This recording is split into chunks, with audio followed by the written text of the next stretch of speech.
worship the King of Kings, I am that I am. The Lord that give you the grace to be in His presence this morning. I want you to bless His holy name. Ẹ jẹ́ ká bẹ̀rẹ̀ sí ní ju ọwọ́ yẹn sí ọba àwọn ọba. Ọlọ́run tó pa èmi àti ẹ̀yin mọ́ lọ́jọ́ tòní. Ọba tí ò jẹ́ ká ti di òkú. Ọba tó dá wa sí. Bí ò bá ń ṣọlá rẹ̀ níbo la bá wà lọ́jọ́ tòní. Begin to worship His holy name. Bí o ṣọlá Jésù, kí ni mo jẹ́?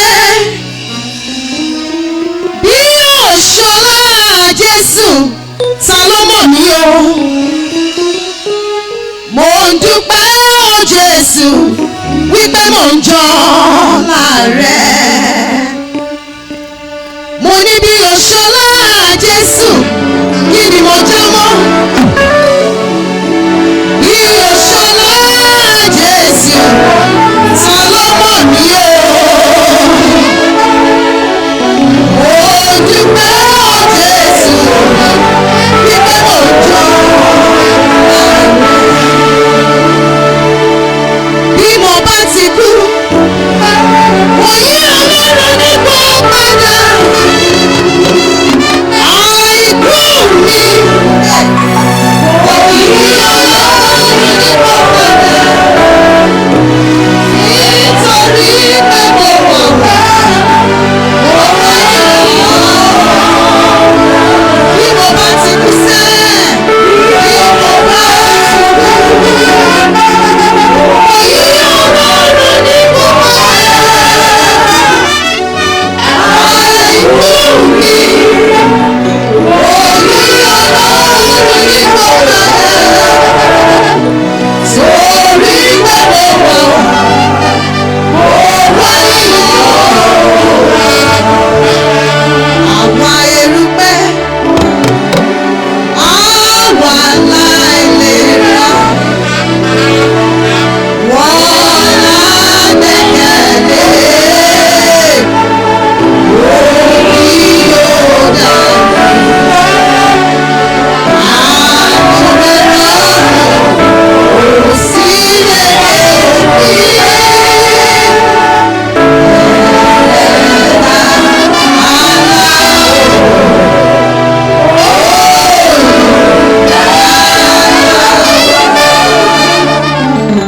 Ọlọ́run àgbáyé,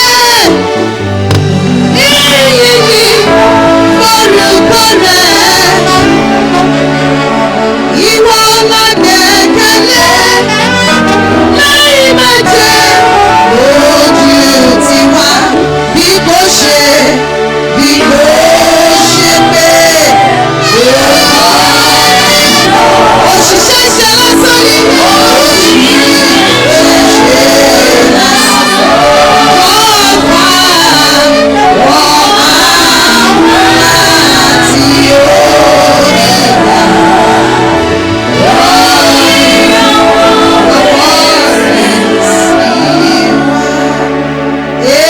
Amen. Èmi yóò gbé ọ̀gá. Ọlọ́run alágbára láàrin ọ̀pọ̀ ènìyàn gbogbo. Èmi yóò gbé ọ̀gá. Àgbẹ̀ bàbá náà. Èmi yóò gbé ọ̀gá. Ẹgbẹ́ Jésù wá. Ọlọ́run alágbára ni.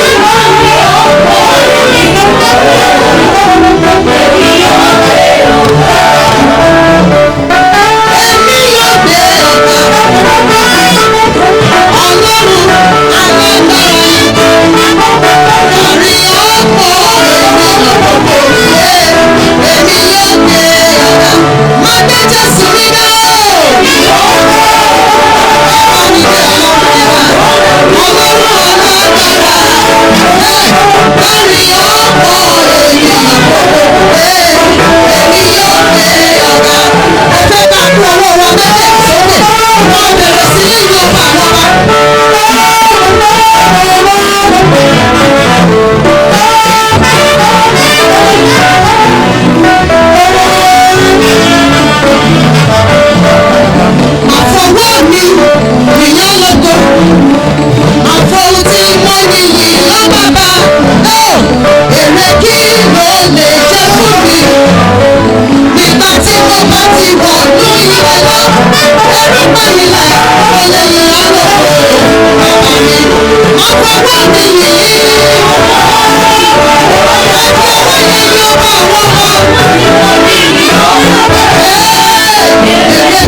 Ẹ jẹ́ kí a jókòó.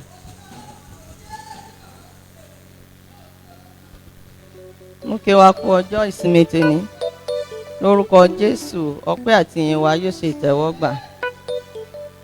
I welcome us all to this Sunday service, the last Sunday of the month. I pray our thanksgiving shall be acceptable today in Jesus' name. Let's pick our Bibles.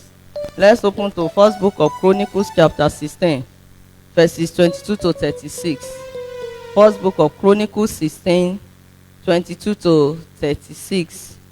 Ẹ jẹ́ á gbé Bíbélì wa ká sì sí Kíróníkà kìíní, orí kẹrìndínlógún, láti ẹsẹ̀ 22 títí dé ẹsẹ̀ 26. Kíróníkà kìíní, orí kẹrìndínlógún, ẹsẹ̀ 22 láti bẹ̀rẹ̀ sí kà títí dé ẹsẹ̀ 26. I read in English from New King James Version.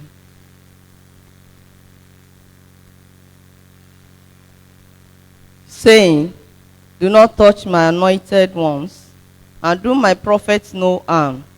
Sing to the Lord, all the heart. Proclaim the good news of his salvation from day to day. Declare his glory among the nations, his wonders among all peoples. For the Lord is great and greatly to be praised. He is also to be feared above all gods. For all the gods of the people are idols, but the Lord made the heavens. Verse 27. Honor and majesty are before him. Strength and gladness are in his place. Give to the Lord, O families of the peoples. Give to the Lord glory and strength. Give to the Lord the glory due his name. Bring an offering and come before him. O worship the Lord in the beauty of holiness. Tremble before him, all the heart. The word also is firmly established. It shall not be moved. Verse 31. Let the heavens rejoice, and let the heart be glad. And let them say among the nations, the Lord reigns. Let the sea roar, and all its fullness. Let the field rejoice, and all that is in it. Then the trees of the woods shall rejoice before the Lord, for he is coming to judge the heart. Oh, give thanks to the Lord.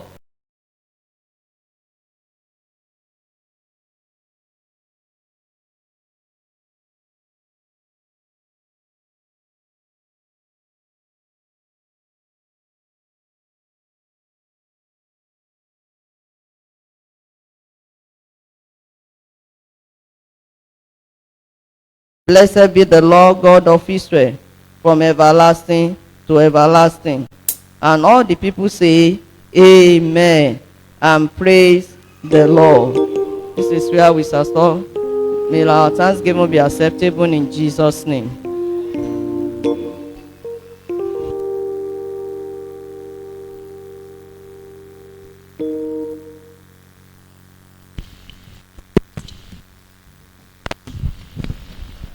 Amen. Praise the Lord. Praise the Lord. Praise the living Jesus.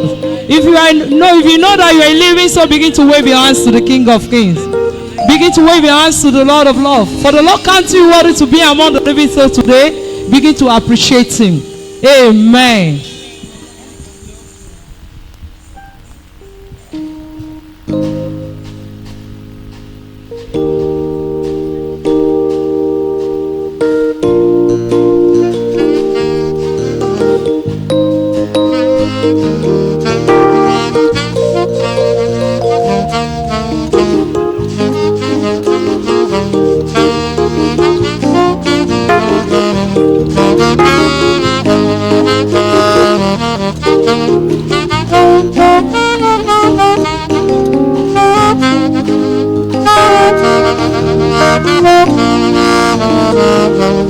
Ó ṣeun o bàbá, ó ṣe o Jésù, ó ṣe o bàbá, adúpẹ́ o Jésù, kí ni ká fi san oore rẹ o, bí yóò ti pọ̀ tó nínú ayé wa, ẹgbẹ̀rún àwọn kò tó fún yìn rẹ.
bàbá mi mọ́.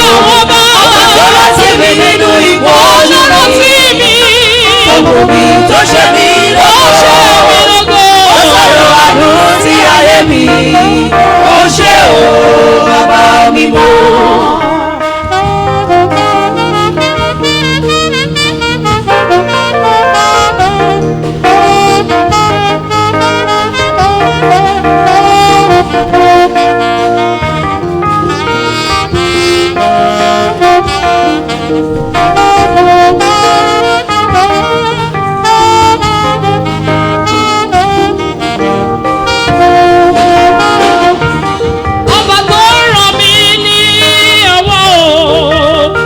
mi tó ṣe mí lógo tó sọ̀rọ̀ àánú sí ayé mi ó ṣé o bàbá mi mọ́. tó rántí mi nínú ìpọ́njú mi. ó rántí mi tó ṣe mí lọ́wọ́. tó sọ̀rọ̀ àánú sí ayé mi. ó ṣé o bàbá mi mọ́. ọba tó rán àánú sí ayé wa tó gbà wá lọ́wọ́ ogun ayé. Ogun ayé kò jẹ́ kó borí wa, ó ṣé o, olóore wa. Ọba tó rántí mi nínú ìpọ́njú. Ó rántí mi. Tó ṣe mí lógo. Ó sọ̀rọ̀ àánú sí ayé mi. Ó ṣé o ṣé. Ó ṣé o bàbá mi mọ́. Olùbùkún ni Olúwa, àpáta ìgbàlà wa. Olóore odi agbára wa, ọba àwọn ọba arúgbó ọjọ́, àṣà wa ẹni tí ẹ gbẹ́kẹ̀lé. Kí ni ẹ̀jẹ̀ tó fi ń kó òye wa o, tó fi ronú nípa tiwa. Ó ṣé o bàbá mi mọ́.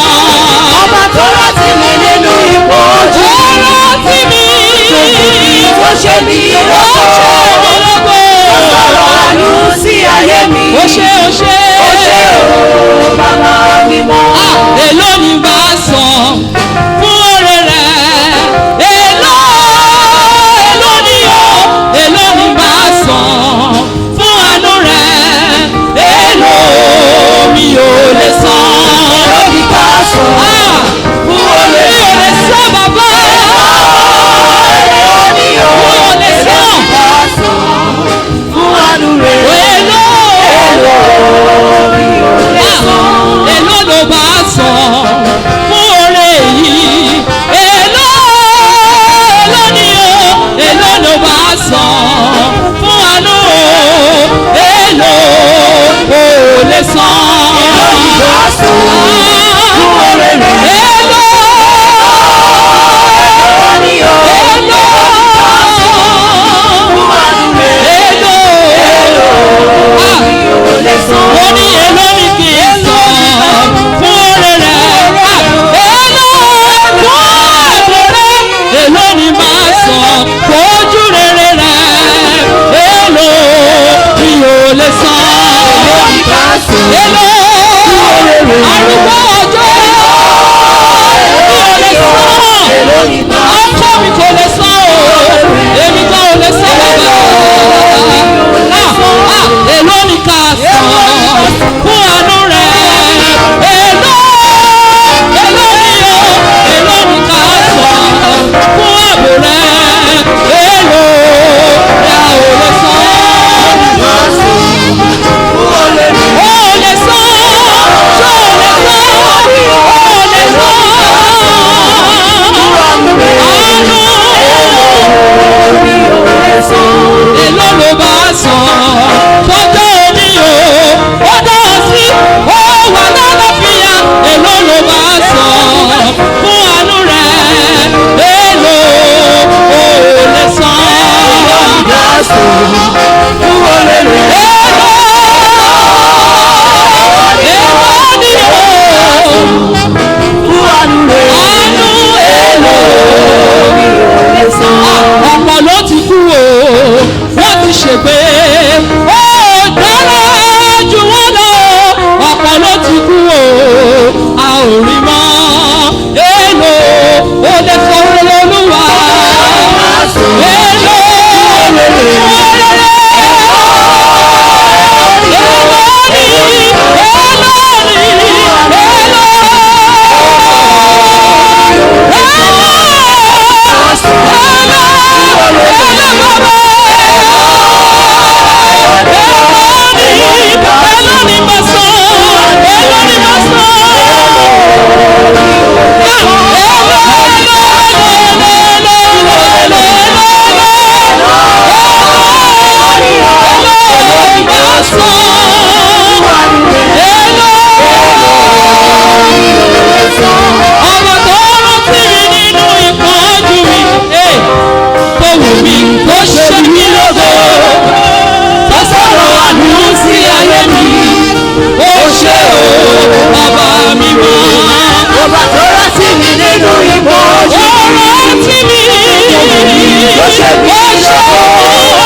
Hallelujah. Amen. Ẹ jẹ́ ká lọ sórí ìkúnlẹ̀ wa. Let us go on our knees. Ẹ jẹ́ kí gbogbo èèyàn kó lọ sórí ìkúnlẹ̀. Let every one of us be on our knees.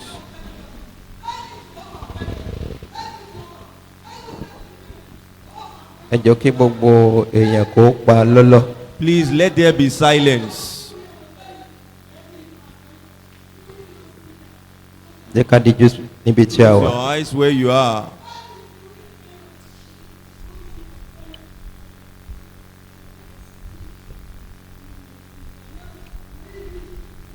Ọlọ́run wa wà nítòsí. Bàbá sì fẹ́ gba ògo ní wákàtí yìí. And the Father is said to receive the glory at this hour.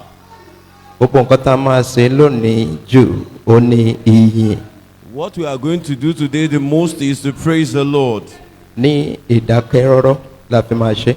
And we are going to do it in Tí n bá silence. ti kọrin yìí, When I sing the song, ẹ bá mi kọ tọ̀wọ̀tọ̀wọ̀. you sing it with me with reference.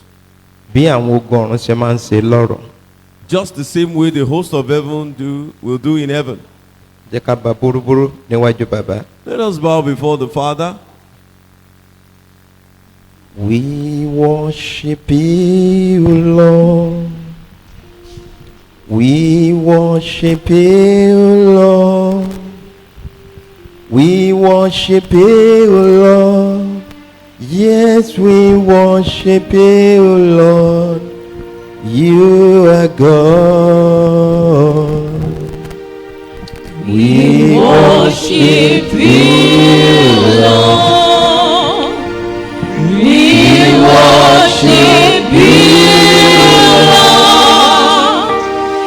We worship you, Lord.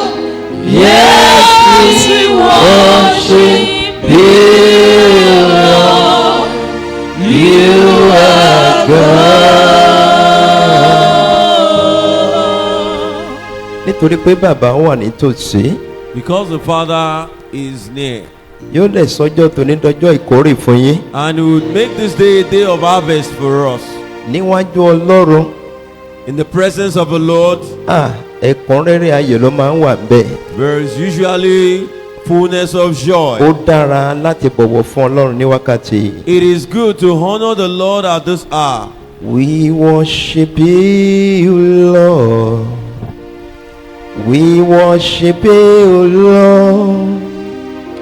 We worship you, Lord. Yes, we worship you, Lord. You are God. We worship you, Lord. We worship you, Lord. We worship you, Lord. Yes, we worship you, Lord. You are God. Kò mà sálágbára mọ́ o, àfiwọ́. Kò mà sálágbára mọ́ o, àfiwọ́. Ọlọ́run o. Kò mà sálágbára mọ́ o, àfiwọ́. Kábíyèsí.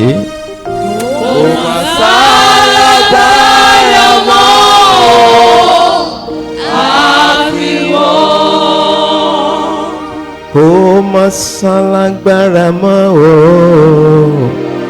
àfiwọ́ bàbá. Kò mà sálágbára mọ́ o, àfiwọ́. Ọlọ́run o. Kò mà sálágbára mọ́ o, àfiwọ́. Ọlọ́run wa. Kò mà sálágbára mọ́ o, àfiwọ́. Ó ní ní mo dá wọn padà sọ́dọ̀ rẹ̀. Mo wá dá wọn padà sọ́dọ̀ rẹ̀. Ògo iyì àtọ́lá. Ó dá wọn padà sọ́dọ̀ rẹ̀, Bàbá.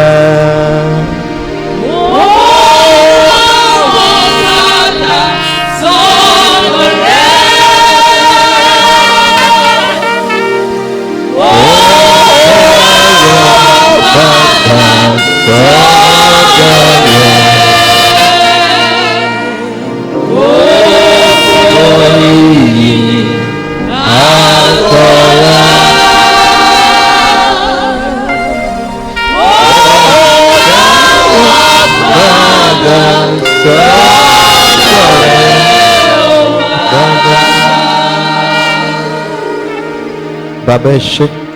Father, thank you. Mọ́júbà rẹ láàárọ̀ yìí I worship you this morning fún ọjọ́ tó dára yìí, for a lovely day like this, ọjọ́ ògo ńlá, a day of your great glory, ọjọ́ ìbùkún. a day of blessing. Bàbá mo dúpẹ́, Father, I thank you. gba ọpẹ́ wa, Accept our thanks, gba ìyẹn wa. accept our praise. Ògo ni fún orúkọ mímọ́ yìí. Glory be to your holy name. Bàbá, Father, à ń tẹ̀síwájú nínú ìyìn yìí. we are progressing in the praise. Mo wá fẹ́ kẹ́ gbàgbọ́ ìṣàkóso pátápátá. I want you to take total control. Bàbá ẹ gba ìjọba. Father, take control. A fẹ́ gbọ́ ọ̀rọ̀ rẹ ní ṣókí. We are about to listen to your message. Ẹ̀mí mọ́ ràn wá lọ́wọ́. Holy Spirit, help us. Sí wa níyè. Open our understanding. Sí wa níyè. Open our understanding. Ẹ̀mí mọ́ lórúkọ Jésù sí wa níyè. Holy Spirit, in Jesus' name, open our understanding. Gba gbogbo ìṣàkóso. Take total control. Jésù Olúwa wa. Jesus, our Lord. Jẹ́ ká dìde dó ká wá kí hallelujah méje sí ọ̀gá ògo. Let us stand as we shout 7 hallelujah to the Most High, Ọba tó fún wa lórí ọ̀fẹ́ yìí láti rí ọjọ́ tòní. the King that gave us the grace to witness this day. Ọjọ́ tó dára, ọjọ́ ìkórè. A wonderful day, a day of harvest. Ọ̀ ní gbàgbé ọjọ́ tòní síre lórúkọ ti Jésù. You never forget this day for good in Jesus' name. Hallelujah. Hallelujah. Hallelujah. Hallelujah. Hallelujah. Hallelujah. Hallelujah. Hallelujah. Hallelujah. Hallelujah. Hallelujah. Hallelujah. Halle, halle, hallelujah. Hallelujah. Ẹ̀yin bàbá lógo. Glorify the Father. Ẹ̀yin bàbá lógo. Glorify the Father. Ẹ tún bá mi yìn bàbá Come lógo. on. Glory to the Father. Ọ̀yá fún bàbá látẹ̀wọ́. Give the Father a clap of praise. Ẹ jẹ́ ká jókòó. Let's be seated. Wọ́n kí wa kú ọjọ́ ìsinmi. I say happy Sunday to us. Bí bàbá bá fa bíbẹ̀ ìsẹ́yìn, And if the Father tarries, a tún fi àánú kà wáyé. He will count us worthy by His mercy yet again. Mo fẹ́ bá a sọ̀rọ̀ Ọlọ́run kí a tó lọ dúpẹ́. I want to speak to us the Word of God before we go into Thanksgiving. Gẹ́gẹ́ mo sọ fún wa pé ìyìn ní ọjọ́ tòní yìí. I earlier said that today has been dedicated for praise. So àkọlé ìwàásù mi náà ni ìyìn yẹ Ọlọ́run wa. And the topic of my message is praise. How God is worthy of praise. Kí ni mo wí o?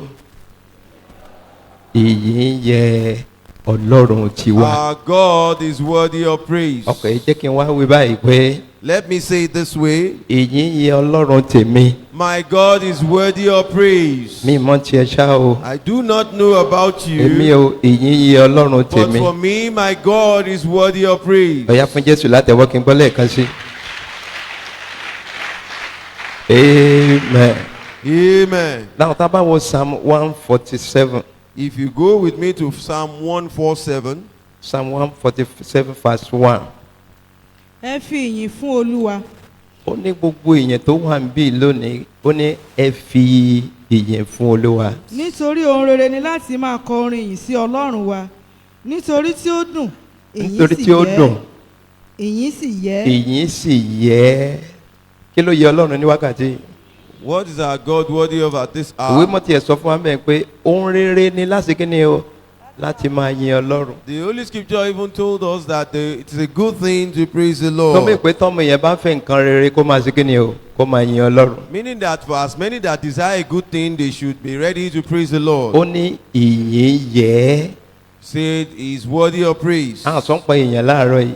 We are not talking of man this morning, à ń dẹ̀ sọ pa áńgẹ́lì láàárọ̀ yìí. and we are not talking of an angel, ṣùgbọ́n à ń sọ nípa ẹni tí ìyìn yẹ. but we are talking of the one that is worthy of our praise. ó dáa láti máa bu ọlá fún ọlọ́run ọ̀gá ògo. It is indeed good to worship the Most ìjẹ́jọ́ mọ̀ High. pé nínú ìyìn yẹn gan ogun tètè máa ń ṣẹ́jú pé kó máa gbàdúrà lọ. To even realize that right in that praise, the battles can be conquered faster than praying. ire tètè máa ń wọlé nígbà tí o bá yin ọlọ́run. Goodness will usually come in when you are praising the Lord.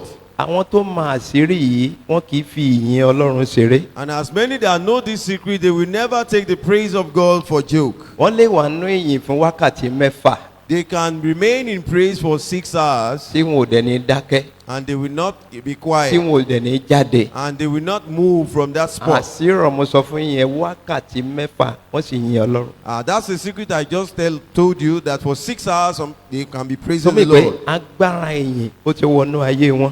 Because the power of praise has just gone into their lives. jẹ́jọ́ mọ̀ pé wọ́n ṣe yin ọlọ́run lónìí ó rí ọ̀fẹ́ sí láti máa yìn bàbá máa fi fún ọ. Amen. Do you realize that as you be praising the Lord this morning, the grace to praise Him more, the Father will release to ẹ bá ka you. 12 yẹn náà 12 If to you read the verse 13. 12 of the same chapter, Yìn Olúwa, yìn olúwa ìwọ Jerúsálẹ́mù, ìwọ Jerusalem yìn Ọlọ́run rẹ, yìn ọlọ́run rẹ. ìwọ Síónì. mi pé ẹ̀yin ìjọ end time kí ni wọ́n ní ká ṣe lónìí.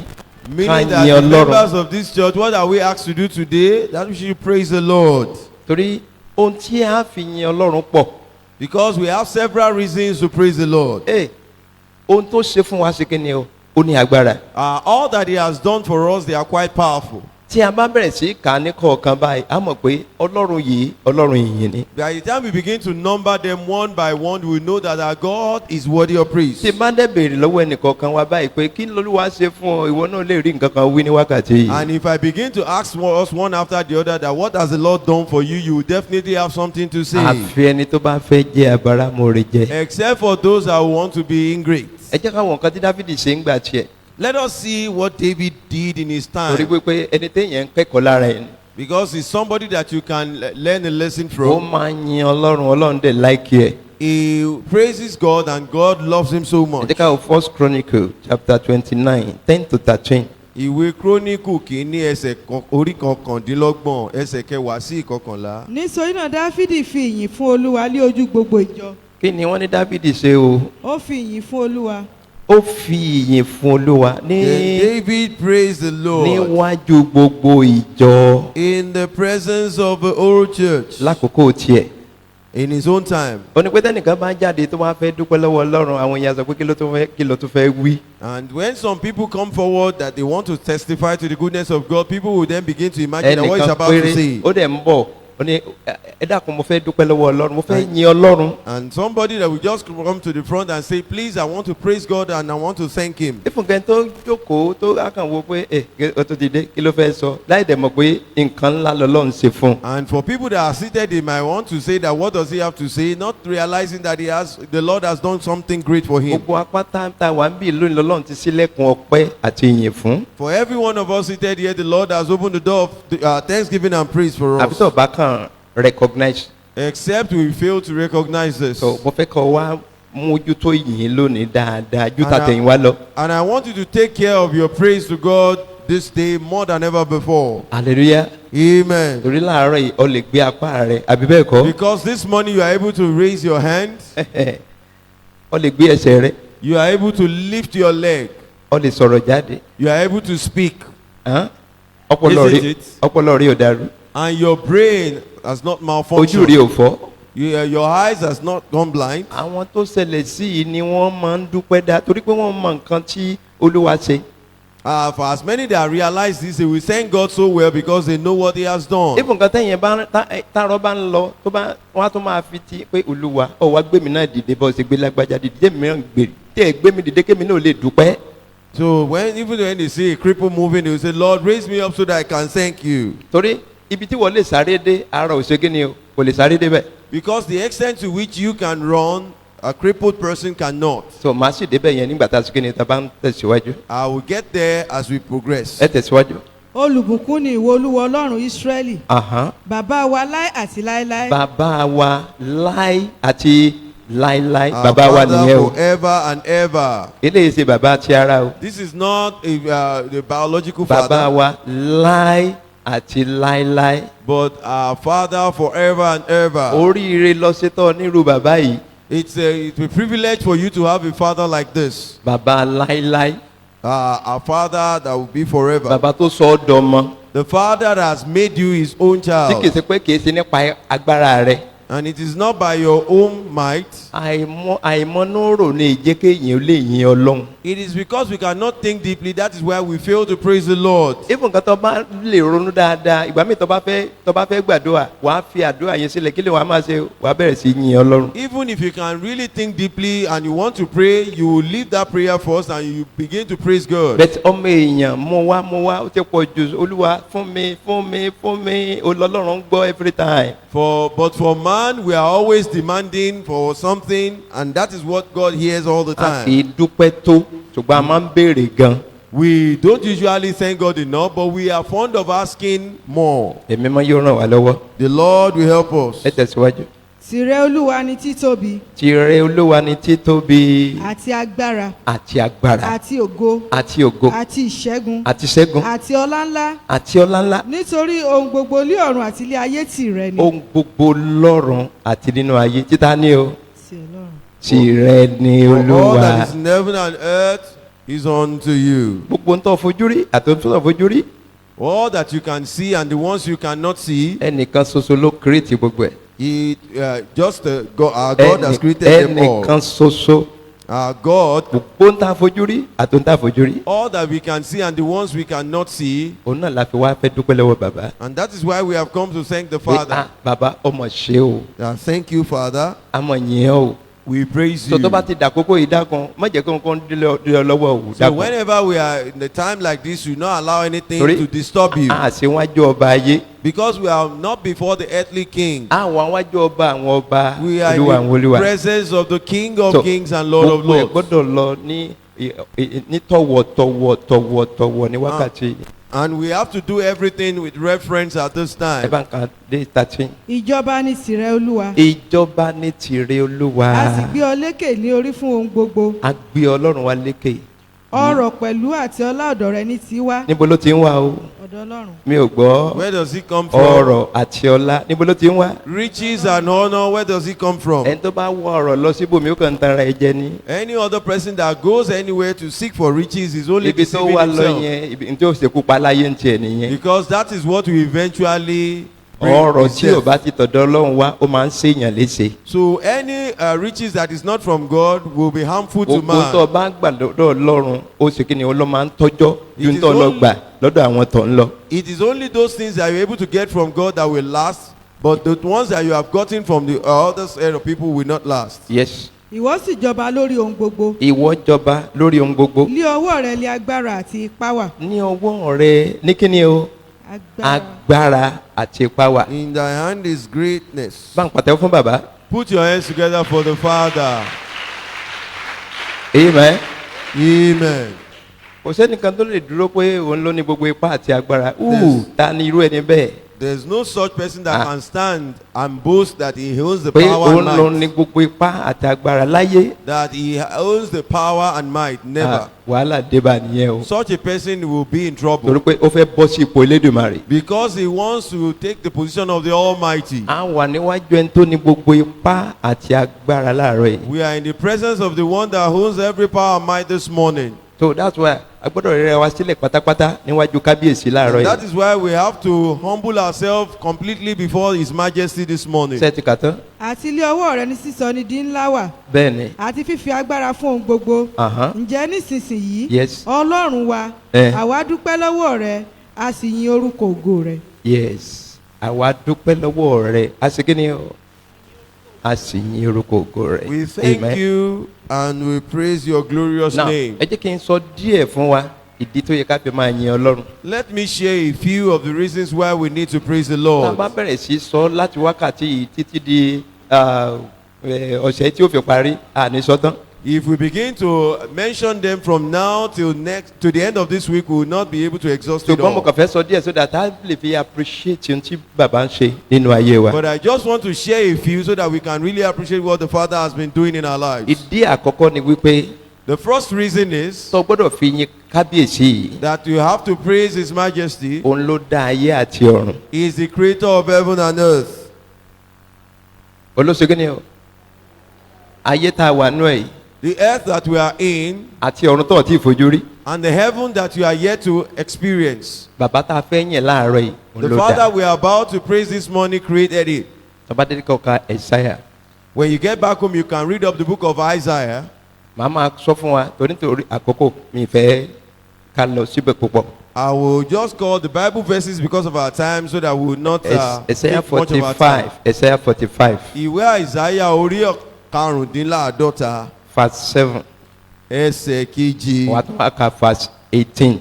and to verse 18. èkejì Then the second Bible verse. nítorí kò sí ọlọ́run mìíràn lẹ́yìn ọlọ́run wa. Because there is no other God aside our God. ẹni tó bá tó ń wọ ọlọ́run míì fake nìyẹn. Whoever that is seeking for any other God is only looking for a lesser God. ó láyé yìí àti lọ́run kò tún sí ọlọ́run míì tó dàbí ọlọ́run wa. Listen, on earth and in heaven there is no God like our God. ok ẹ bá ń sáré ka Isaiah 45 Go quickly read Isaiah chapter ẹ̀ka 45. 22 ká lè bá ká fi mo fẹ́ ká lóye bẹ̀yẹn. kọjú sí mi kọjú sí mi. kí a sì gbà yín là Ahán, gbogbo òpin ayé gbogbo òpin ayé nítorí èmi ni ọlọ́run èmi ni ọlọ́run kò sí ẹlòmíràn. kò sí ẹlòmíràn. And there is none else. àtúntì rẹ̀ ń tó dìde pé èmi ni ọlọ́run kò sí kí ni o kò sí ẹlòmíràn. And there is no other person that will rise to say, I am the Lord. There is none. mi mọ̀ bóyá wàá ti gbọ́ oríṣà bóyá wọ́n ti sọ́rí ibì kan lójú wa. I do not know if you have ever heard it before. Maybe somebody has said tẹ́ni yẹn kàn it to dìde you. dìde dúró pé èmi ni ọlọ́run kò sí ẹlòmíràn. That the person just stood up and says, I am the Lord, there is none else. lójú ẹsẹ̀ ilẹ̀ máa lanu yóò sì kí ni o ó máa gbé mi ní o. Right at that moment, the ground will open up and swallow bẹ́ẹ̀ ni mo wí such. fún wa lójú ẹsẹ̀ ilẹ̀ á sì kí ni á lanu yóò gbé mi. I say to us again that right in that spot, the ground will open its mouth and swallow such. rántí Hẹ́rọ́dù tó fẹ́ fi rẹ̀ wí ọlọ́run kí ló ṣẹlẹ̀ sí lójú ẹsẹ̀ níbi tó jókòó sí ní ìdí ló ti ń yọ láàrẹ̀ ìdín. Remember Herod that wanted to take the place of God, right where he was seated, worms came out of his body. ìdí dẹ̀ jẹ́ láti orílẹ̀ kan náà ẹsẹ̀. And then a worm ate him up from the crown of his head to the sole ó of his fẹ́ feet. fẹ́rẹ̀ kọ̀m̀pí ayérayé ọlọ́run ayérayé. kábíyèsí o. He wanted to compare Kábíyèsí himself o. to the everlasting God, His Majesty. tabadeli kaka yòókù alika 20 náà sí 21 ó wà ń bẹ̀ náà. So when you get back home, you can read up from verse 20 to 21. ìkẹta ni wípé títóbi rẹ̀ kò láfiwé láyé àti lọ́run. Then the third reason why we should praise the Lord is because His greatness is incomparable. kí ni mo sọ o títóbi ẹ̀ kò láfiwé bó ṣe tó. His greatness cannot be compared. so mi pé kò sẹ́ni tó lè sọ títóbi ọlọ́run. Meaning that no one can ever explain the greatness of the pé Lord. èmi ti mọ ọlọ́run bó ṣe tó rè. That I know God and this is how great He is. irọ́ o gbogbo No. wa pátá kò sí ẹ̀dá alààyè kan tó mọ bí olúwa ṣe tóbi. Every one of us, there's none that knows how great the Lord is. inú wọn bórí ọ̀kẹ́ tó kàn ní ó lọ ń lò ọ̀ lè sọ títóbi ọlọ́run. Just for the grace that you have is what we are using. You cannot explain the greatness of the Lord. 1 Chronicles 16:25. Ìwé Kíróníkù kìíní orí kẹrìndínlógún ẹsẹ̀ karùndínlọ́gbọ̀n. nítorí títóbi ni olúwa títóbi ni olúwa. ó sì ní ìyìn gidigidi ó níyìn gidigidi òun ni ó sì ní ìbẹ̀rù ju gbogbo òrìṣà lọ. ju gbogbo òrìṣà lọ. ó níyìn gidigidi. And He is greatly to be praised. ọba tó fẹ́ gbéga láàárọ̀ yìí ọba tó ṣe kéde o tó níyìn gan gidigidi. The King that you are about to worship and magnify this morning is a King that has a praise. tí wọn náà bá wá fẹ́ rúbọ ìyìn láàárọ̀ yìí o gbọ́dọ̀ ṣe gidigidi. So if you want to offer a sacrifice to Him as a man this morning, you have to do it powerfully. èyí ṣe ń tọ́ ọkàn fẹ́ rúbọ sí kọ̀ọ̀kan rúbọ sí nínú ọkàn iyèméjì tàbí ọkàn ìgbàgbọ́ rárá o ìyẹn ò ní ṣe ìtẹ́wọ́gbà o. It is not a God that you offer a sacrifice to in doubt, and that will not be acceptable at all. Mo ń sọ fún wa nípa Ọlọ́run tá a fẹ́ yìn lọ́wọ́ so that wàá lè mọ̀ bí wọ́n ṣe yìn o. I am talking about the God we are about to praise right now so that we can really know how to praise him. Now ìkẹrin pé kò sí ẹni tó dàbí rẹ̀ láyé àti lọ́run. And the fourth reason is that there is no one like him in heaven and on Isaiah earth. 46:5 tabadikaka. Ìwé Àìsáyà orí kẹrìndínláàádọ́ta ẹsẹ̀ karùn-ún, you can read it up when you get back home. Now ìkarùn ni pé nítorí pé kò ní ìbẹ̀rẹ̀ kò sì lópin. And the fifth reason why we should praise him is because he has no beginning or ending. Gbọ́ ilé Listen to this. kì í ṣe alpha àti omega. He is not Alpha and the Omega. Ẹ jẹ́ ká gbórí sókè. Let us look up. Bàbá tí mo sọ láàárọ̀ yìí The Father I'm talking about this morning, kì í ṣe alpha kì í ṣe omega. he's not the Alpha and the Omega. Hallelujah. Amen. Ta ni alpha àti omega? Who is the Alpha and the Ní Omega? ìgbọ́ torí pé nígbà tí a bá ń sọ̀rọ̀ ń pọ̀ Ọlọ́run á ní alpha àti omega rárá o Jésù ní alpha àti omega. When we are talking about God, we usually refer to God as the Alpha and Omega. But Alright. Jesus rather is the Alpha and the Mo Omega. rántí gbà mo sì wá ń school I could remember while I was still in school, láti inú ìsìpáyà wọ́n wá fún mi lẹ́tà kan láti inú lójú oorun. right in the Revelation, I was given a letter in the state of But sleep. nígbà tí mò ń ka lẹ́tà yẹn nísàlẹ̀ rẹ̀ wọ́n kọ alpha and omega. And while I was reading the letter, almost to the end of the letter, I could see Nígbà- written there Alpha and Omega. Nígbà mo tají tí mo rí alpha and omega mo ní ok Jésù Olúwa ló sókè ni o ló send the message. And when I woke up and I saw it, I said it was Jesus the Savior that sent this So message. ó tún di àwọn àkókò kan mo sókè ni o mo tún rí ìfarahàn kan so nígbà tí wọ́n parí lẹ́tà yẹn wọ́n kọ èmi ni ẹni tó ń jẹ́ èmi ni. And later on, I got another letter, and it was written at the bottom that Ah. I am that I am. Mo mọ̀ wípé ayérayé ló sókè ni o ló kọ lẹ́tà. Then I realized that it is the everlasting that wrote this letter. Bàbá ti mọ̀ pé màá mọ̀ túmọ̀ rẹ̀. The Father knew that I would definitely understand the meaning of it. Èmi ni alpha àti omega. That I am the Alpha and the So, Omega. Jésù Olúwa ni alpha àti omega. Jesus the Savior is the Alpha and the Omega, Kìí ṣe bàbá wa o. not our Kìí Father, ṣe bàbá ayérayé o. not the everlasting Aha, Father. Jésù Olúwa Jésù tó kú fún wa òun là ń pè ní alpha àti omega. The Jesus that died for us is referred to as the Alpha and the Òun là ń fi Omega. ń pè ní ìbẹ̀rẹ̀ àti kíni o àti òpin. That is why we refer to him as the beginning and the ending. Gbogbo yìí gbọ́dọ̀ yé wa dáadáa. We need to have an understanding of this. Ṣùgbọ́n Ọlọ́run tí mò ń sọ pé a fẹ́ yìn láàárọ̀ yìí But ó the ní God kò ní ìbẹ̀rẹ̀. But the God I'm talking about that we are So- about to praise this morning has no Òun beginning. náà fi sọ pé alpha. That's why we did not say Alpha. Hallelujah. Amen. Jésù Olúwa ní ìbẹ̀rẹ̀. Jesus Savior has the beginning. Hallelujah. Amen. Ṣùgbọ́n bàbá tí mò ń sọ láàárọ̀ yìí bàbá yìí ó ṣe kíni o kò ní ìbẹ̀rẹ̀ ọjọ́ But the Father I'm talking about this morning has no beginning kò sì ní òpin láyéláyé. and he has no ending. Èmi ọmọ tó fẹ́ sọ ń pa bàbá pé ọwọ́ fẹ́ ronú pa bàbá pé ẹni tí ò ní bẹ̀rẹ̀ tí ò lópin tó fẹ́ sọ ń pa ẹ̀. And I do not know what you are going to say about the Father that has no beginning or end. Bàbá yìí tóbi púpọ̀. The Father is great indeed. Kò sí ẹnìkan tó lè sọ wípé báyìí ni Ọlọ́run ṣe tó ṣe rí. There's no one that can say precisely that this is how God looks like. Mo fẹ́ kí ojú ẹ̀mí wa kó sí sódà tó bá yan Ọlọ́run tó bá ti lọ sórí ìkúnlẹ̀. Wọ́n jẹ́ kẹ́nìkan ní ó disturb ẹ torí pé níwájú kábíyèsí lọ wà. I want our spiritual eyes to be open because by the time we go on our knees to begin to praise him, do not be mindful of anyone because we are before his Gbogbo tó ṣe majesty. lónìí bàbá ó ti bàbá everything even kankan tó ṣe bàbá ti mọ̀ pé nǹkan tó fẹ́ ṣe ń bí lónìí ni. All that you are going to do today, even before you came in here, the Father already knew Kọ́ lè this bá is mọ̀ what you are pé going to ọba do. tí ò ṣe é farapamọ́ fún lọ wá bá láàárọ̀ yìí. For you to know truly there is a God that you cannot hide yourself away Kò from. sí ní tó fẹ́ gbé pamọ́ fún kábíyèsí yìí. There's nothing to hide before his majesty. Torí bí even kankan tó wọlé ó ti mọ̀ everything pa rẹ̀. Before you came in, he knew all about you. Torí tẹ́mi mi bá dé ṣọ́ọ̀ṣì a máa hide rẹ̀ a máa hide ẹ̀ kò sí mọ̀ pé bàbá ti kéde ó ti rí àṣírí òun. Because when some people come to church, they will want to hide themselves, not realizing that the Lord knows their secret. Hallelujah. Amen. Olúwa yóò ràn ọ́ lọ́wọ́. The Lord will help you. So ìkẹfà The sixth reason, náà òun ló ń kọ́ ènìyàn mọ̀ ọ́ ṣe ní gbogbo ọ̀nà. he is the one that teaches us aright in every way. Hallelujah. Amen. Kí ló máa ń ṣe o?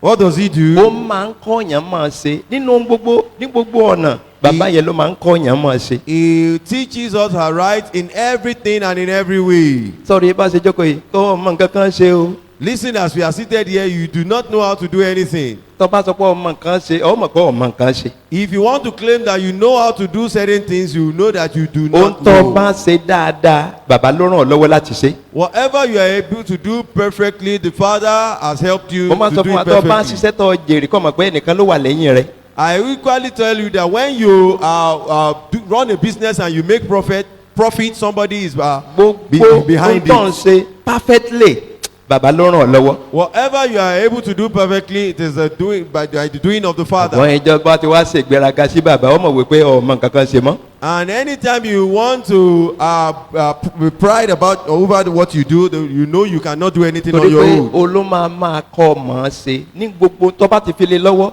a máa kọ́ ọmọ ṣe. Because he will teach you aright on anything that you have committed to him. hallelujah. Amen. now tẹ́ ẹ bá wo ẹ jẹ́ kí number 7. The seventh reason, ok nítorí pé ó mọ ìbẹ̀rẹ̀ àti òpin ayé ẹnì kọ̀ọ̀kan wa. because he knows the beginning and the end of each of our lives. ó lè tún sọ òpin láti ìpilẹ̀ṣẹ̀ wá. And he can also tell you the end from the beginning. kí ló lè ṣe ó lè sọ òpin láti kíni o láti ìbẹ̀rẹ̀ wá. He can tell you the end at the beginning of your life. ẹ jẹ́ ká wo bẹ̀ yẹn Isaiah 46 Ìwé Àìsáyà orí verse 10. kẹrìndínláàdọ́ta Isaiah 46 verse 10. ẹsẹ̀ kẹwàá. ẹni tí ń sọ òpin láti ìpilẹ̀ṣẹ̀ wá. ẹ bá ń tó kà. ẹni tí ń sọ òpin láti ìpilẹ̀ṣẹ̀ ẹni wá. tó ń sọ òpin láti kíni o láti ìpilẹ̀ṣẹ̀ wá. yes. àti nǹkan tí kò tí ì ṣe láti ìgbàanì wá. tí ò tí ì ṣẹlẹ̀ yes.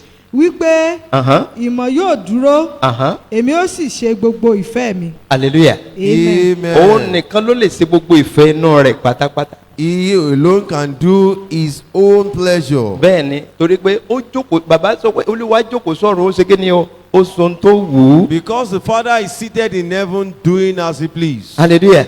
Amen. hallelujah. Amen. now mo ń wo nígbà tí mo ń study bíi mo wo àwọn ibì kan ibi touch mi díẹ̀ tá a bá wo ẹ jẹ́ ká wo ibi ìpele kẹjọ yẹn. The eighth reason, let's examine that. ó ní bàbá ló ń jẹ́ èmi ni nínú ohun gbogbo.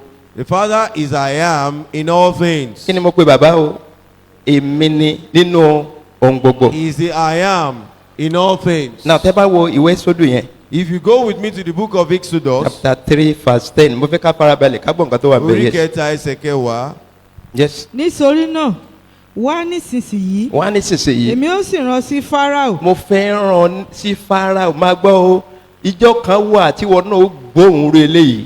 There is a day that you also hear a voice like this. èmi ò mà kókò mi sì mọ time. I do not know the time or the period. tó bá ṣe pé òun wá chọ́ọ̀chì yìí ìjọ kan wà tó ṣe kí ni o tó gbóhùn bàbá. That if you indeed attend this church, there will definitely be a day that will hear the Father. ó ti pẹ́ tí Mósè ti wà. Moses have lived for some time. ìfún kan gbà tó ṣe kí ni o tó sá lọ sọ́dọ̀ Jethro bàbá ṣe kí ni o ó ń wò ó. Even when he flee to the house of Jethro, the Father was watching. He will help us. gbéra ló bá sọ fún Fáráò. Go right now and tell Pharaoh pé kó fi àwọn èèyàn mi sílẹ̀. that he should let my people go. ẹ̀rù bà Mósè. Moses was afraid. ààfin bàbá yẹn mo ti sá kúrò fún 40 years. I flee from his palace for 40 years. ibi mo ti sá kúrò. Where I fled from, lè wá ní kí n lọ. you are asking me to go back there kí n lọ again. sọ́dọ̀ Fáráò. That I should go back to Pharaoh. ẹ máa gbọ́ nǹkan tó ṣe yes ẹ tẹ̀síwájú. Listen to what kí happened. ìwọ kí ó lè mú àwọn ènìyàn mi. kọ́ ọ lè bá a mú àwọn èèyàn mi. àwọn ọmọ Ísírẹ́lì láti Egypt jáde wá. yes ó yá Mósè kíákíá. sì wí fún Ọlọ́run pé ta ni èmi. ta lè mi ẹ wo nǹkan tó ń ẹ wo bó ṣe fi dá Ọlọ́run lóhùn ó ní ta ni èmi torí ó ti mọ ìtumọ̀ nǹkan tí Ọlọ́run ṣe kẹ́ni o tó fẹ́ lòun fún. Look at his response. He says, who I am. He already understand what the Lord was set to use torí him nígbà tí for. Ọlọ́run bá pè wọ́n náà má sọ pé ta ni mi o Ọlọ́run ti rí ọ tán o kó tó pè ọ. Because by the time the Lord calls on you, do not say, who am I? The Lord already sees you ó before lè he fọ́ calls ní on sí you. ọ̀nkan tí mò ń sọ ìṣùgbọ́n anointing máa balẹ̀ ẹnìkan tó ṣe wípé nígbà tó bá yá gbogbo èèyàn ni yóò mọ̀ pé agbára Ọlọ́run You ṣe kí might ni o not ó really di mímọ̀ nínú understand ayé what rẹ̀. I'm saying right now, but later on, an anointing will come upon somebody and everyone will know that the power of God is lọ́jọ́ tó able bá to gbóhùn use you. yé má ṣe kí ni má sọ pé ta ni mí torí pé Ọlọ́run ti rí ọ tán already. And the day you hear this voice, do not say, who am I? Because the Lord already sees you. yes ẹ tẹ̀síwájú. tí èmi ó fi tọ̀ Fáráò lọ tèmi ó fi tọ̀ Fáráò lọ. àti tí èmi ó fi lè mú àwọn ọmọ Ísírẹ́lì jáde láti Egypt wá. Yes, yes, ó yes. sì wí pé Ó wí pé, nítòótọ́ èmi ó wà pẹ̀lú rẹ. Uh-huh. èyí ni ìwọ sì ṣe àmì fún ọ èmi pé ẹwọ kan tí bàbá ṣe bàbá ní máa gbọ́ mo ti mọ̀ bọ́ ṣe jẹ́ èmi ó wà pẹ̀lú rẹ. The father said, listen, I know who you are. Kò I sí- will be with you. kò sí ẹni tọ́lọ́run pè tọ́lọ́run ní wá pẹ̀lú ẹ. There's no one that the Lord will call and the Lord will not be with him. kò ní ìdí láti kéde láti sọ pé ta ni ọ́ báwo ló ṣe need- jẹ́ ọlọ́run ti mọ̀ ọ́ already ó sì ní mọ̀ kọ́tọ́ lè ṣe. You need not complain that who am I? The Lord knows you already and he knows what you are capable of doing. ká lè bá a mọ̀ bá ṣe máa dá ọlọ́run lóhùn tọ́lọ́run bá pè wá tàbí tó ń sọ nǹkan fún wa dákun kíyèsára. So for us to know how to respond when God calls us or when he's telling us something, we have to be careful. ẹ̀ka dé 14. èyí ni yóò sì ṣe àmì fún ọ pé Uh-huh. èmi ni ó rán ọ. èmi ló ràn. nígbà tí ìwọ bá mú àwọn ènìyàn náà láti Egypt jáde wá. Yes. ẹ̀yin ó sin Ọlọ́run lórí òkè yìí. ẹ̀yin ó sin ọlọ́run lórí òkè yìí. Mósè sì wí- ẹ máa gbọ́ o ẹ̀yin ó sin ọlọ́run lórí òkè yìí. Ye Mósè shall ò tí ì serve lọ God o. on this mountain. Moses was still with them. bàbá ti mọ̀ pé wọ́n padà wá sórí òkè tó ń wí. The father knew that they were going to come back to the mountain Torí pé- where he had declared. ó ti rí òpin láti ìbẹ̀rẹ̀. Because he can see the end right from the pé beginning. àwọn tí mo fẹ́ ràn ọ sí yìí o ibí yìí wọ́n wàá sìn mí níbí yìí. And these people that I'm about to send you to, they will come back and worship him here. àwa gan tá a jókòó sí bí yìí so bóyá ọmọ túmọ̀ rẹ̀ tó fi wá sin ọlọ́run nínú ìjọ end time. And for some of us that are seated here, perhaps we do not know the reason why we have come to worship God in this gbọ́ church. bí ò bá nídìí ọ̀ ní wá sínú ìjọ end time. If there's no reason, you wouldn't have come to this church. ó nídìí kan tọ́lọ́run fi darí ẹ̀ wá pé wá sìn mí nínú ìjọ yìí. And there's definitely a reason why the Lord has brought you here, that you should come and worship him here. ẹ tẹ̀síwájú. Mósè sì wí fún Ọlọ́run pé Uh-huh. kíyèsí kíyèsí. nígbà tí mo bá dé ọ̀dọ̀ àwọn ọmọ Ísírẹ́lì nígbà mo bá dé ọ̀dọ̀ àwọn ọmọ Ísírẹ́lì o tí èmi ó sì wí fún wọn pé Ẹ̀hẹ́. Ọlọ́run àwọn bàbá yín ni ó rán mi sí ọlọ́run yín àwọn bàbá yín ni o ló rán mi sí yín yes. tí wọ́n sì bí mi pé tí wọ́n á bi mí pé orúkọ rẹ kí lorúkọ rẹ. kí ni èmi ó wí fún wọn. ee olúwa kí lẹ fẹ́ kí n sọ fún wọn nígbà wọn bá béèrè orúkọ ọlọ́run gangan. What do you want me to say to them when they ask me of the name of the Lord? kí lẹ fẹ́ kí n wí fún wọn o. What should I tell them?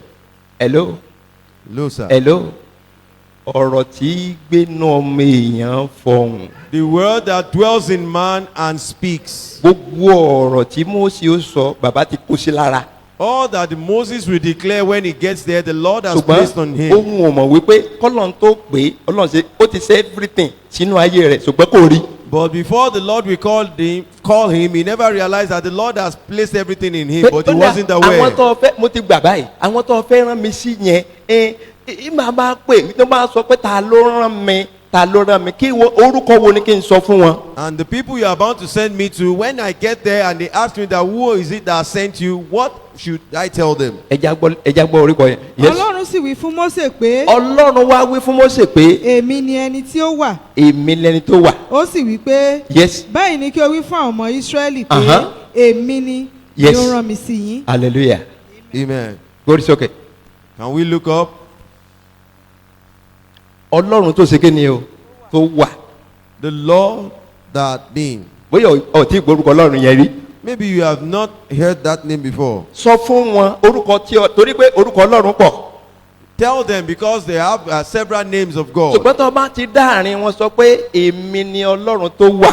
But as soon as you get to their presence, just tell them that I am that I am. ó tún tẹ̀síwájú pé sọ fún wọn pé èmi lẹni tó And ń he rọ. further says to them that tell them that I am. hallelujah.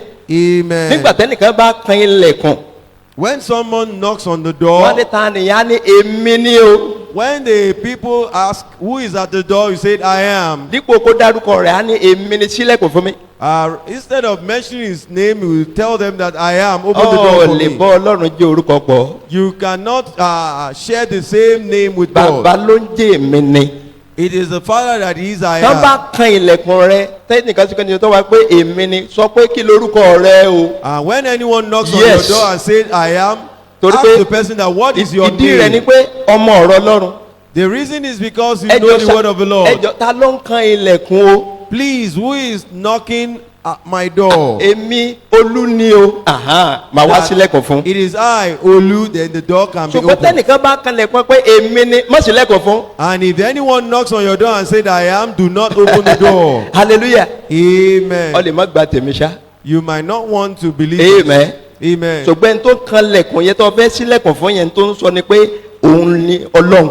But the person that has just knocked and told you that I am means that he is saying in essence that he is God. mò ń ka bible. mò ń ka bible. I studied the scripture ọlọ́run dẹ̀ lè máa fún yẹn lóye. and the Lord gives a ifo gan wisdom. this is the first time tí màá gbọ́ lórí pẹpẹ mo ti ń gbọ́ báyìí. And this is the first time I will hear it right on the altar here. hallelujah. Amen. láti jọ́ mo ti ń ṣiṣẹ́ ìrànṣẹ́ mi ò gbọ́. Ever since I've been in this ministry, hallelujah. I've never heard pé it kí before. ẹnìkan ó kan ilẹ̀ kó sọ pé èmi ni kó wá sílẹ̀kùn fún ọ. that ọ pé ọ sílẹ̀kùn fún ọlọ́run. Meaning that someone knocks on the door and says, I am, and then you go ahead and open the door. That means you have opened the door unto the gbọ́ Lord. mistake tá à ń ṣe pọ̀. Listen, we make several mistakes. béèrè orúkọ rẹ̀ You should ask for the kó name wá of the ṣẹ̀ṣẹ̀ person. sílẹ̀kùn fún. Then you can open the door. torí pé ọlọ́run ló ń jẹ́ èmi ni. Because it is God that is I am. ọ̀rọ̀ yẹn la ní kó mú lọ sí Egypt. It was that same word that was given to lọ take sọ to fún àwọn Egypt. ènìyàn mi pé èmi ni ẹni tó ràn èmi lẹni tó bẹ̀ ọ́ níṣẹ́ sí wọn. That go and tell my people that I am the one that sent you to them. àní ṣe mistake lórúkọ ti Jésù. You will not make mistake in Jesus' name. hallelujah. Amen. tí mo fẹ́ fàyọ́ bẹ̀rẹ̀. What am I? What's the point I'm ẹni tó trying to rán mi make? sí ọ láàárọ̀ yìí ló ń jẹ́ èmi ni. The one that sent me to you this morning is I am. hallelujah. Amen. èmi kàn ń sọ̀rọ̀ ni. I am just speaking. ṣùgbọ́n ẹni tó jẹ́ èmi ni òun ló ń ránṣẹ́ lọ́wọ́lọ́wọ́ pé gbọ́ nǹkan tó ń wí ẹni tó ń jẹ́ èmi ni tó rán mi níṣẹ́ láàárọ̀ ìṣí ọ. And now the one that is I am is the one that is sending the message, and listen to what he is saying through me to you. so nígbà tí a bá fi parí ọ̀rọ̀ yìí tó bá gbọ́ nǹkan tí olúwa ń wí ìjẹ́jọ́ mọ̀ pé ọjọ́ tòní máa jẹ́ ọjọ́ ìkórè ńlá fún By ọ. the time we end the service today, if you can only listen to what the Lord is saying, today will be a great day of torí harvest for wọn kì í you. fojú ara wo nǹkan tẹ̀mí rárá rárá Because rárá. you don't have to consider the physical things with the ẹ bá ń ka spiritual. verse 15 ibi tẹ̀ ka yẹn.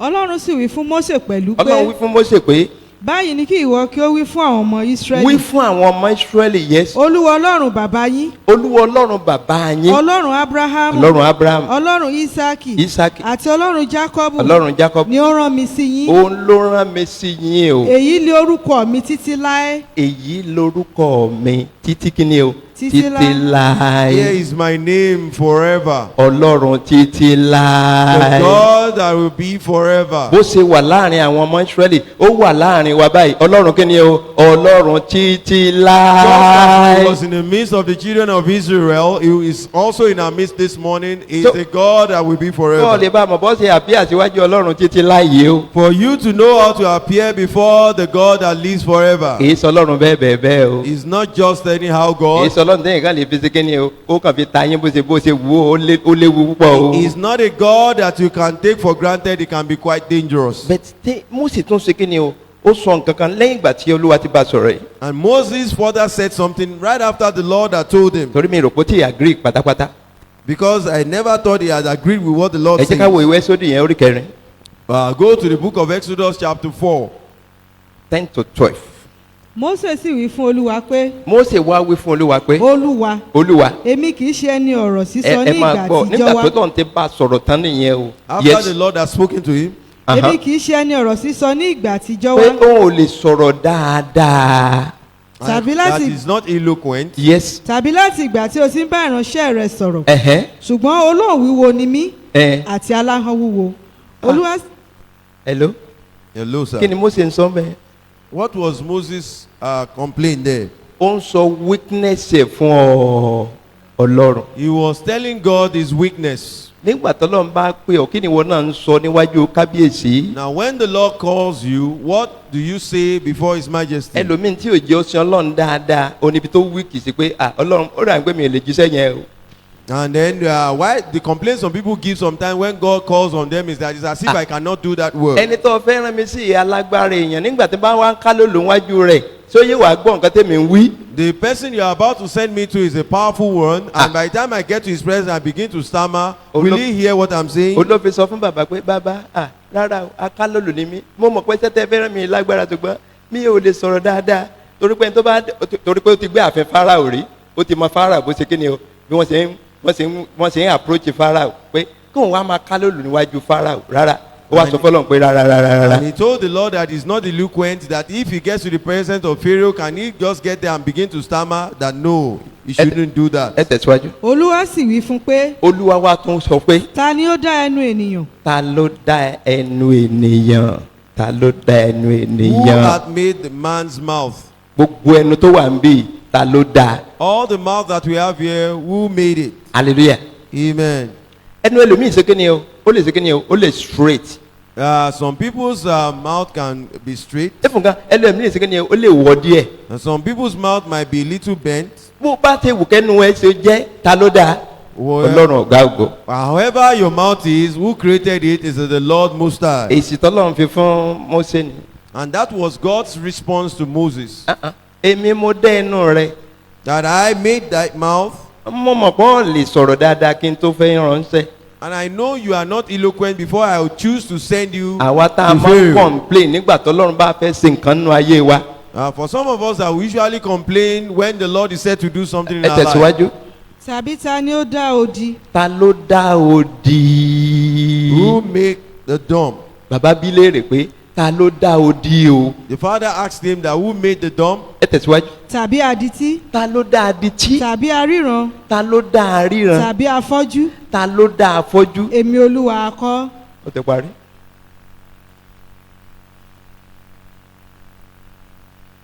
èmi olúwa kọ́. Am I not the one? èmi náà ni mo ṣe gbogbo ẹ̀ bẹ́ẹ̀. I am the one that did it all.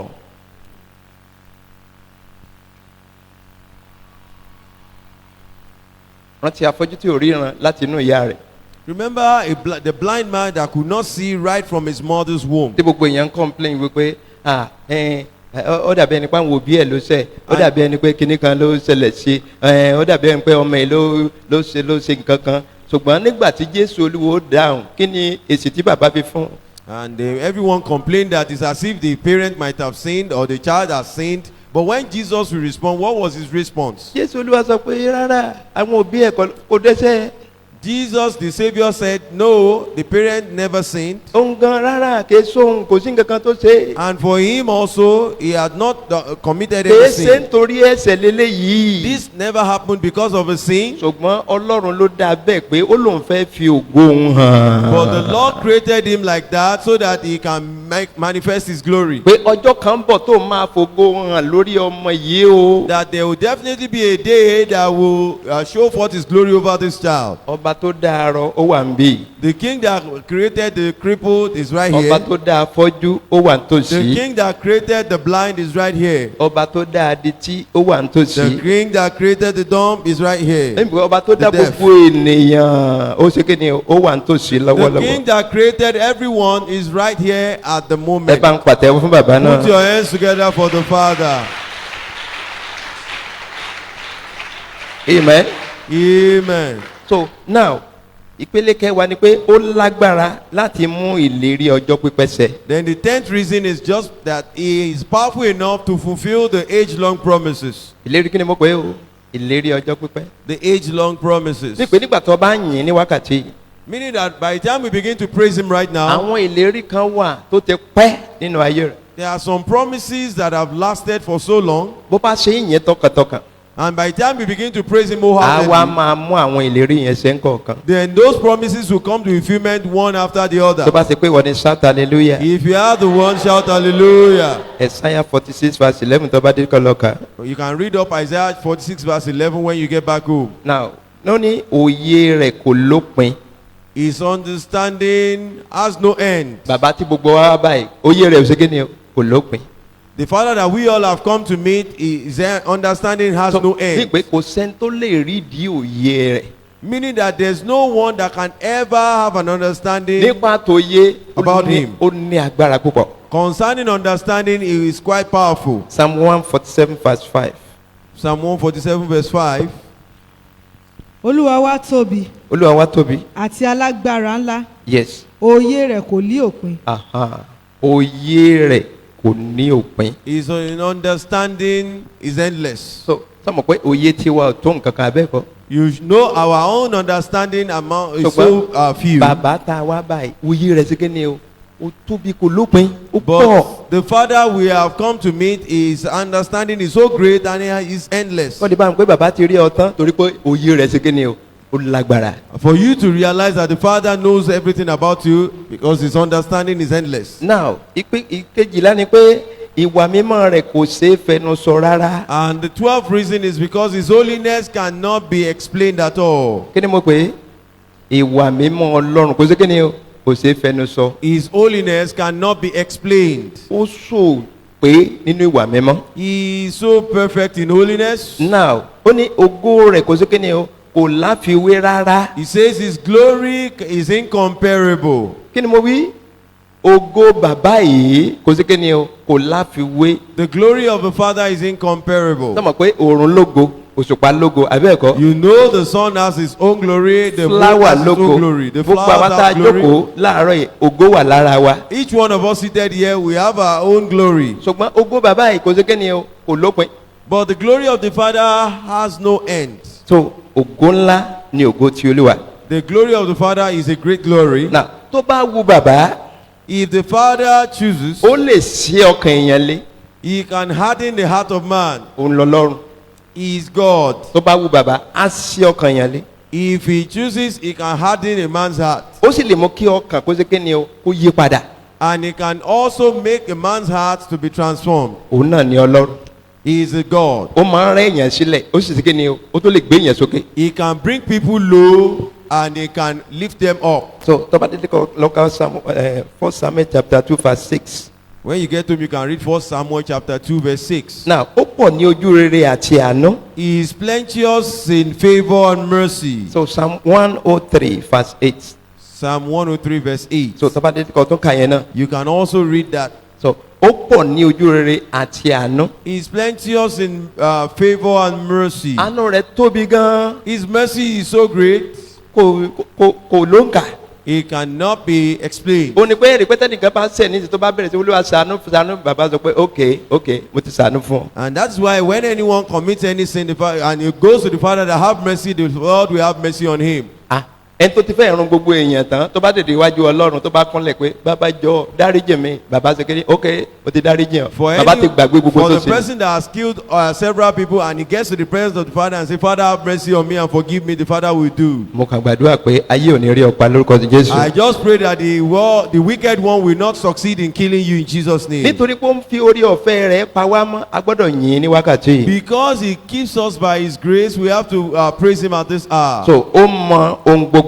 He knows all things Ó sì lè ṣe ohun gbogbo. and he can do all things. Bàbá yẹn mọ ohun gbogbo. The Father knows all things Kí ló ṣe kí ni o? Ó tún lè ṣe ohun gbogbo. and he can do all things. So mí pé nínú ayé rẹ bàbá lè ṣe ohun gbogbo. Meaning that in your life, the Father is able to do all Ẹni things. tó mọ ohun gbogbo ó lè ṣe ohun gbogbo The fún ọ. one that knows all things can also do all things for you. So now nínú message ẹni tó bá ti pick nǹkan kò sí ní káyé rẹ̀ mọ́ dá. So in the message, for as many that is able to pick on something, there's definitely going Ìwọ to be a tó mọ̀ pé transformation. bàbá tó wá bá ó lè so gbogbo nínú ayé rẹ̀ shout hallelujah. For you that you know the Father you have come to meet can do all things for you, shout hallelujah. Amen. Amen. Ẹja dìde dúró kọ́ wá ka First Chronicle chapter 16 verse 36. Stand and read 1 Chronicle Ẹ jẹ́ chapter ká dìde 16 dúró. verse 36. Jẹ́ ká dìde dúró. Stand.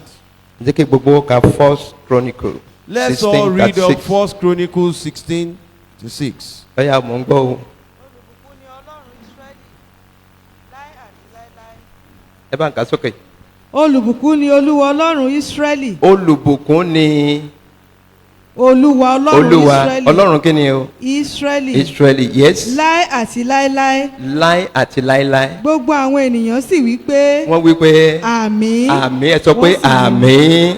Say amen. So mí pé olùbùkún ni Ọlọ́run mímọ́ Christ end time. Meaning that blessed is the Lord God of Christ and time. Gbogbo èèyàn kò wí bẹ́ẹ̀.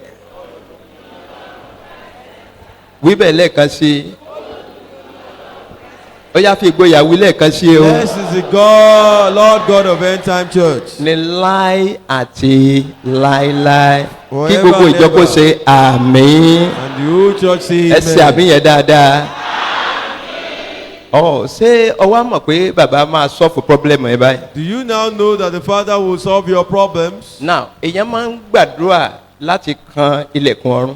You need to pray and knock on the door of bẹ́ẹ̀ tí heaven. àárọ̀ yìí ni pé ìyìn la fẹ́ sí kí ni o la fẹ́ fi kan ilẹ̀kùn ọ̀run. But for this morning, we are going to knock on the door of heaven through our praise. so mí pé ẹni tó bá wá lè yin ọlọ́run dáadáa mo kí i kú oríire. Meaning that for as many that can praise God very well, I èyí congratulate ti pé them. kọ́ máa yin ọlọ́run gbọ́dọ̀ bá yin ọlọ́run kọ́ máa yin ọmọ tí máa ṣe kọ́ máa lajú kan kọ́ máa dijú kan kọ́ máa ọ̀ tí yin It ọlọ́run. is not for you to be praising God and you open an eye and you close the other. You are Àbí? yet to start praising ọlọ́run yin God. ọlọ́run ọwọ́ à ń fọwọ́ tó ẹnìkejì ọ̀njà lẹ́ẹ̀kan náà ẹwà ẹjọ́ ń ṣàwàdà. And you ọ̀ said yin you are ọlọ́run. praising God and you pinch somebody and you are making jest. You have not praising wọ́n God. máa sọ fún wa ẹ lọ wo àwọn òyìnbó yẹn bí wọ́n ṣe yin ọlọ́run. I usually tell us when you see the white men praising the tó bá Lord, wà nù church tí wọ́n ti kí wọ́n bá ti gbọ́wọ́ sókè báyìí wọ́n á dẹ̀ máa sunkún kì í ṣe pé ẹkún èké o wọ́n á máa sunkún and gidi whenever they wọ́n á are máa in the hu. church, they will begin to shed tears. It's tó bá not gbọ́wọ́ as if sókè báyìí they are deceiving yóò anyone. wọ anybody mọ́ wọ́n ti lọ. By the time they raise their hand, they are not mindful of anyone again. They would have gone yes far. ọmọ pé èèyàn lè wà nù bọ́dì kó tó kéde kó ti lọ pátápátá. Do you know that you can be in the body Yes. but you might have gone ó far? ti lọ sí heaven nígbà tó yin ọlọ́run. They are right far away in heaven while they are praising the ó Lord. ti mo fẹ́ kó ṣẹlẹ̀ láàárọ̀ ẹ̀ ni. And that's the same thing I want to see happen here kí gbogbo today. èèyàn ó ṣe kí ni kó bára wọn ní third heaven. Let every one of us meet ourselves in the third níbi heaven tí ọ̀gá ògo ti ń operate. where the Most High is operating. orí ọ̀fẹ́ yìí bàbá máa fi fún ọ. This grace the Father will give to us. now sáré gbàdúrà yìí. Quickly pray this prayer. olúwa fún mi ní òye láti yìn ọ́. Lord, give me the understanding to praise you. ní ìṣẹ́jú kan. In just a minute. olúwa fún mi ní òye láti yìn ọ́. Lord, give me the understanding to praise ó yá you. sọ́dà dùn. Pray.